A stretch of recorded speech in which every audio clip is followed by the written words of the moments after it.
The War of the Worlds. Chapter 13. How I Fell In with the Curate. After getting this sudden lesson in the power of terrestrial weapons, the Martians retreated to their original position upon Horsell Common, and in their haste, and encumbered with the debris of their smashed companion, they no doubt overlooked many such a stray and negligible victim as myself. Had they left their comrade and pushed on forthwith, there was nothing at that time between them and London but batteries of 12-pounder guns, and they would certainly have reached the capital in advance of the tidings of their approach. As sudden, dreadful, and destructive their advent would have been as the earthquake that destroyed Lisbon a century ago. But they were in no hurry. Cylinder followed cylinder on its interplanetary flight. Every 24 hours brought them reinforcement. And meanwhile, the military and naval authorities, now fully alive to the tremendous power of their antagonists, worked with furious energy. Every minute a fresh gun came into position until, before twilight, every copse, every row of suburban villas on the hilly slopes about Kingston and Richmond masked an expectant black muzzle, and through the charred and desolated area, perhaps 20 square miles altogether, that encircled the Martian encampment on Horsell Common, through charred and ruined villages among the green trees, through the blackened and smoking arcades that had been but a day ago pine spinneys, crawled the devoted scouts with the heliographs that were presently to warn the gunners of the Martian approach. But the Martians now understood our command of artillery and the danger of human proximity, and not a man ventured within a mile of either cylinder, save at the price of his life.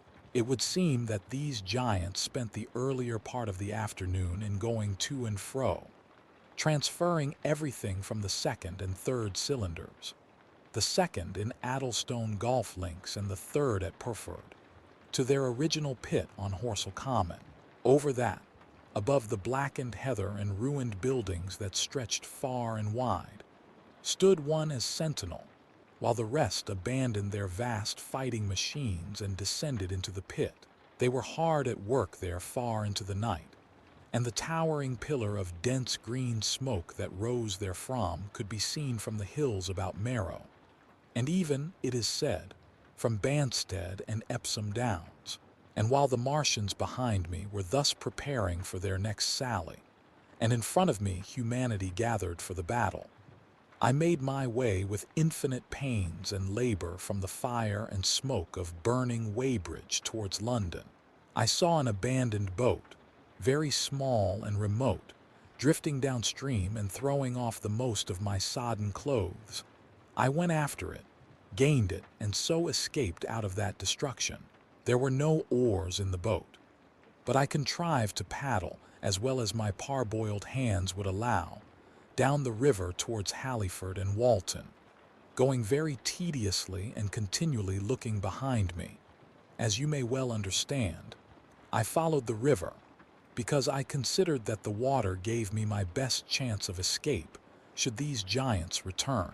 The hot water from the Martians' overthrow drifted downstream with me, so that for the best part of a mile I could see little of either bank.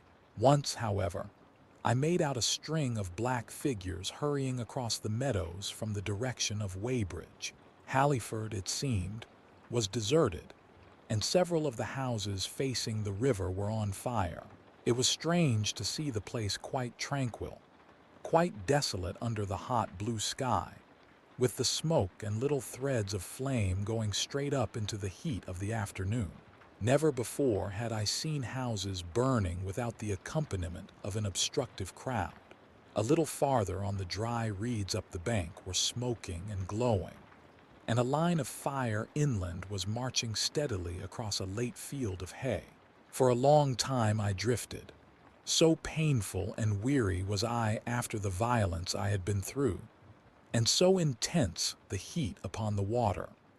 Then my fears got the better of me again, and I resumed my paddling. The sun scorched my bare back, At last, as the bridge at Walton was coming into sight round the bend, my fever and faintness overcame my fears, and I landed on the Middlesex bank and lay down, deadly sick amid the long grass. I suppose the time was then about 4 or 5 o'clock. I got up presently, walked perhaps half a mile without meeting a soul, and then lay down again in the shadow of a hedge. I seemed to remember talking wanderingly to myself during that last spurt.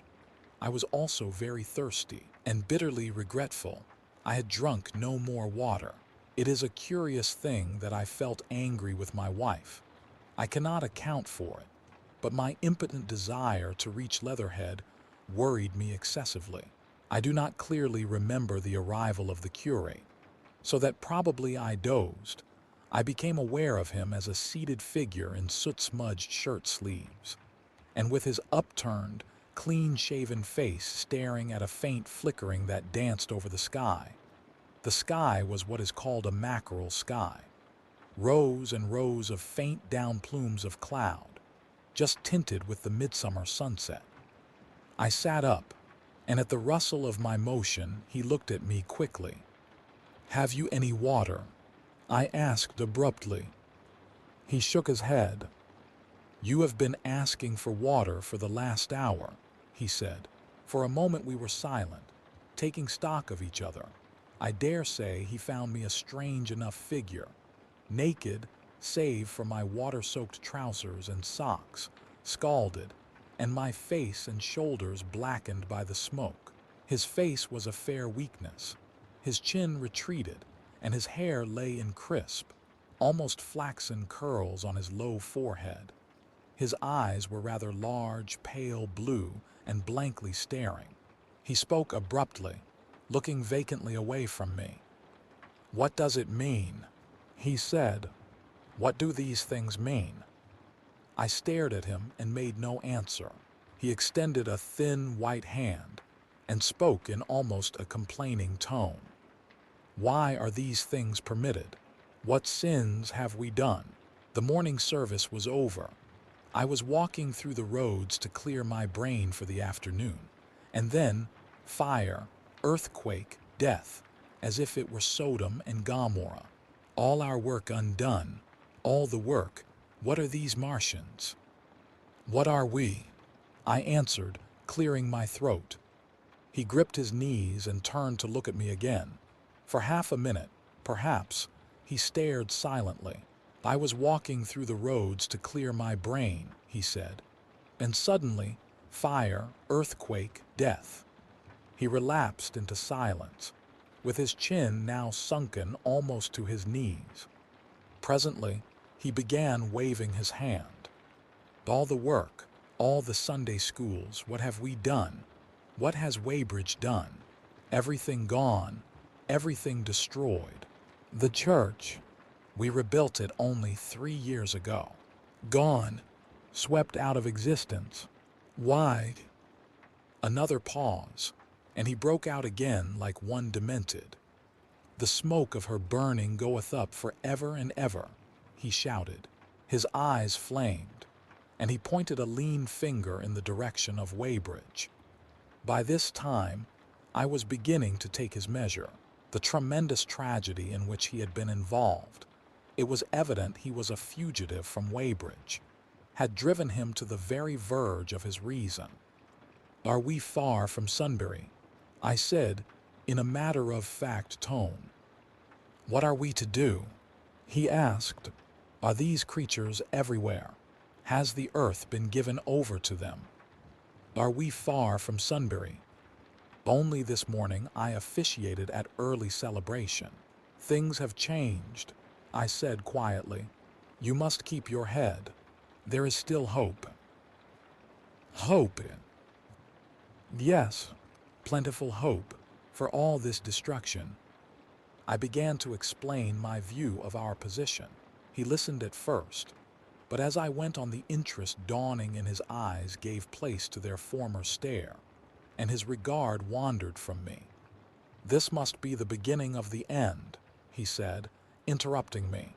"The end, the great and terrible day of the Lord, when men shall call upon the mountains and the rocks to fall upon them and hide them from the face of him that sitteth upon the throne.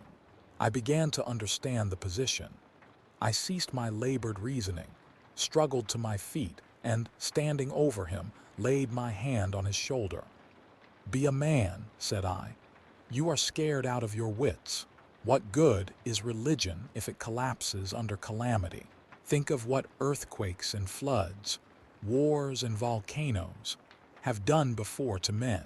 Did you think God had exempted Weybridge? He is not an insurance agent." For a time, he sat in blank silence. "But how can we escape?" he asked suddenly. "They are invulnerable, they are pitiless. Neither the one nor, perhaps, the other," I answered. "Then the mightier they are, the more sane and wary should we be. One of them was killed yonder not 3 hours ago." "Killed," he said, staring about him. "How can God's ministers be killed?"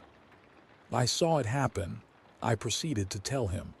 "We have chanced to come in for the thick of it," said I, "and that is all." "What is that flicker in the sky?" he asked abruptly. I told him it was the heliograph signaling, that it was the sign of human help and effort in the sky. "We are in the midst of it," I said, "quiet as it is. That flicker in the sky tells of the gathering storm. Yonder, I take it, are the Martians, and Londonward, where those hills rise about Richmond and Kingston and the trees give cover. Earthworks are being thrown up, and guns are being placed. Presently the Martians will be coming this way again." And even as I spoke, he sprang to his feet and stopped me by a gesture. "Listen," he said. From beyond the low hills across the water came the dull resonance of distant guns and a remote, weird crying. Then everything was still. A cockchafer came droning over the hedge and past us. High in the west, the crescent moon hung faint and pale above the smoke of Weybridge and Shepperton and the hot, still splendor of the sunset. "We had better follow this path," I said, "northward.